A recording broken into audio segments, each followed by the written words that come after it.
Faqamat Fatimatu, Siti Fatimah nangtung.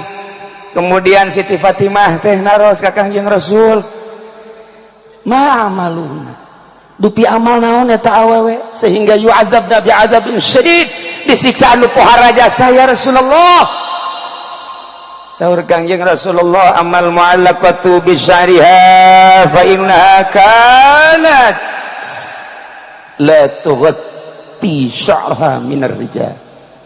Awewe anu digantung buukna kemudian dihandapna digarang make seuneu, ieu otakna embun-embunana ngagolak seuneu, eta adalah umat simkuring. Awewe anu buukna rurundayan di hareupeun salaki, di hareupeun lalaki mana bae nu lain mahram.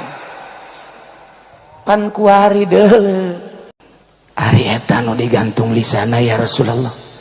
Wa amal mu'allaqatu bilisaniha anapon cak Kangjeng Rasul, awewe anu digantung lisana kemudian lak-lakana dicician ku cai panas, fa innaha kanat tu'zi zaujaha, eta mah awewe anu sok nganyerikeun lisana ka salakina.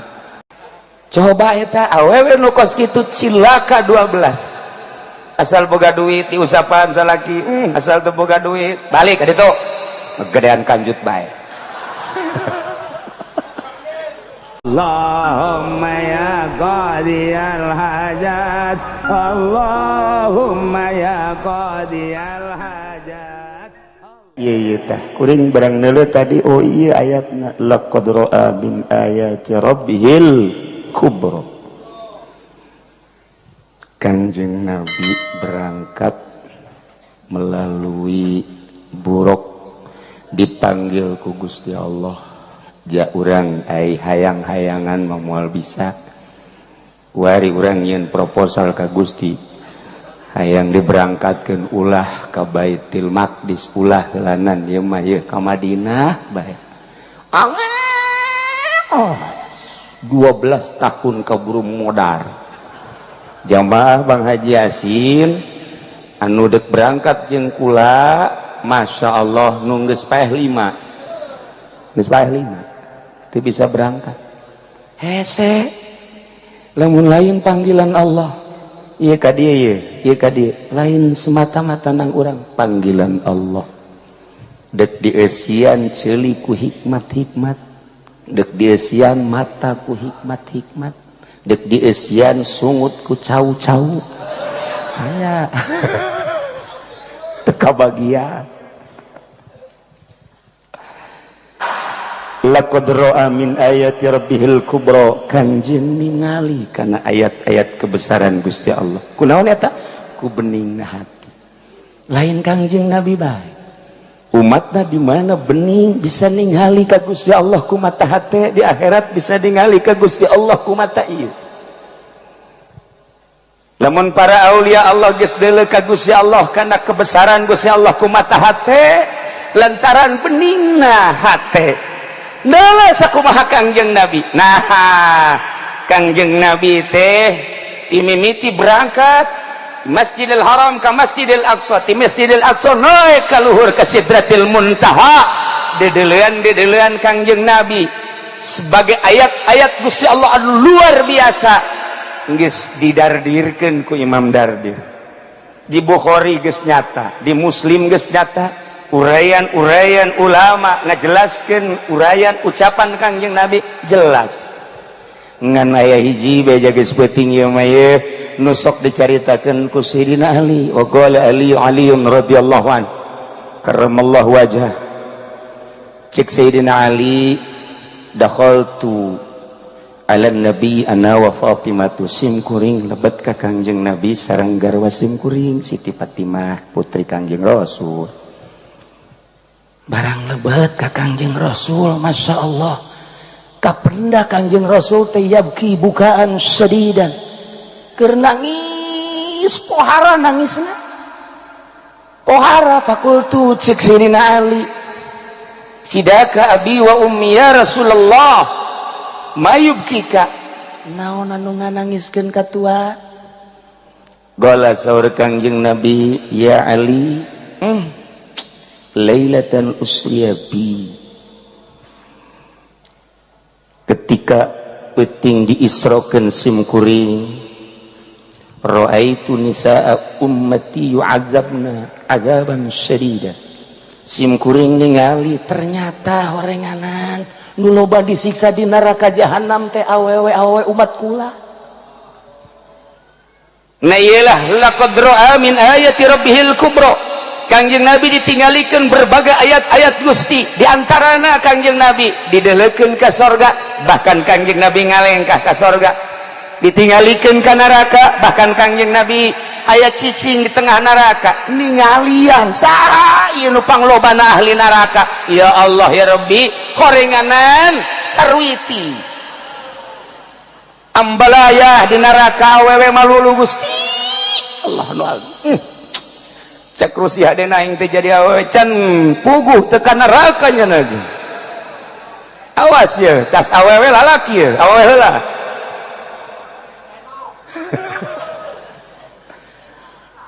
Ra'aitu imra'atan mu'allaqatan bi sya'riha. Simkuring teh ningali awewe digantung rambutna di neraka. Duh, ya geli di maguha ngagolak embun-embunanan. Nek teh cari kumaha ceuk Kangjeng Nabi. Wa ra'aitu imra'atan mu'allaqatan bi lisaniha wal hamim yusabbu ala halqiha. Belah dia aya awewe deui digantung letahna. Sementara cai panas dikucurkeun kana lak-lakanana. Dek teu kumaha cerikna. Wa ra'aitu imra'atan yusaddu rijlaha ila zadiha wa yadaha ila nasyatiha. Aya awewe anu digantung di talian di bagudet, sukuna datang ka susunat, leungeunna datang ka embun-embunanana. Wal malaikatu yadribuna rasaha, sementara malaikat neunggelan sirahna di maqami aminan nar, maka pentungan tina seuneu. Deuk kumaha teh ceurik da Ali. Wa ra'aitu imra'atan wajhuha wajhu khinzir wa badanuha badanu himar.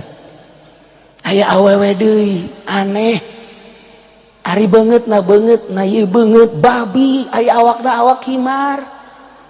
Dek kumaha teh carikna. Terakhir wa raaitu imratan ala suratil kalbi, awewe rupana kos anjing bae, kos anjing. Kumaha teh carikna Ali.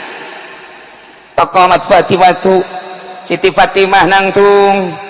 Kemudian Siti Fatimah teh naros ka Kangjeng Rasul, ma amaluna, dupi amal naon eta awewe sehingga yu'adzabna bi'adzabin syadid, disiksa anu pohara jasa ya Rasulullah. Saur Kangjeng Rasulullah, amal mu'allaqatu bi syariha fa innaha kanat la tughatti sya'raha minar rijal. Awewe anu digantung buukna, kemudian dihandapna digarang make seuneu, ieu otakna embun-embunana ngagolak seuneu, eta adalah umat simkuring awewe anu buukna rurundayan di hareupeun salaki, di hareupeun lalaki mana bae nu lain mahram. Pan kuari deuleu di ditu di hareup, isuk-isuk jam 7 pan kolot ge kararieu bae neulekeun. Itu mah buuk dah mantep tuh. Weh, mantep jasa itu mah, putih deui. Urang mana itu? Wah, Lampung. Gede adat ieu mah ye. Ai itu ngarundai itu hideung Brebes. Coba bayangkeun ku Kangjeng Nabi geus kadele wala qadra'a min ayati rabbana qadra'a min ayati rabbihil kubra. Masyaallah. Ari eta nu digantung lisana ya Rasulullah. Wa amal mu'allaqatu bilisaniha anapon cek Kangjeng Rasul awewe anu digantung lisana. Kemudian lak-lakana dicician ku cai panas. Fa innaha kanat tu'zi zaujaha. eta mah awewe anu sok nganyerikeun lisana ka salakina. Asal salakina tas ngariung bae haju bae eta si mana? Peuting-peuting kalau loyogan malulu batur ge bali. Sapira mau berkat doang, kok koprak beak 12. Mal dibejakeun aya jelemana di dieu. Coba eta awewe nu kos kitu cilaka 12. Asal boga duit diusapan salaki, asal teu boga duit balik ka ditu. Gedean kanjut bae. Ngojek ku ngojek na teu meunang duit bae. Mabur. Cek salaki hek bae. Mun sugih aing nyandung ye sebenarnya mah. Ngancamna kana nyandung. Ieu ge nu ngaharewas panitia masjid geus etilu ye. Kiai kawinkeun atuh emang kudu di imah galak. Ya Allah, cilaka ya si gade. Ayata anu digantung susuna, wa amal mu'allaqatu ala sadiha. Anapun awewe anu digantung susuna, fa innaha kanat tu'zi farasa zawjiha. Eta mah di mana-mana salakina eueuh nyana siapeun didayung ku tatanggana. Mempersilahkan kanu sejen, bahkan masang tarifnya. Masang tarif, tukang ojek cukup 10.000 utang, supir angkot 15.000. Ya Allah, tukang kenteng 50.000. Kiai emang aya di Cilongok, aya. Kula nyaho jasa nu pasang tarif itu nyaho. Emang Kiai pernah ditawaran aing? Siap. Dulu bajasa di dieu tah di Kebon Kalapa. Masya Allah pohara jasa itu. Pak Kapolsek sering ngider. Maksudnya neangan kana ge.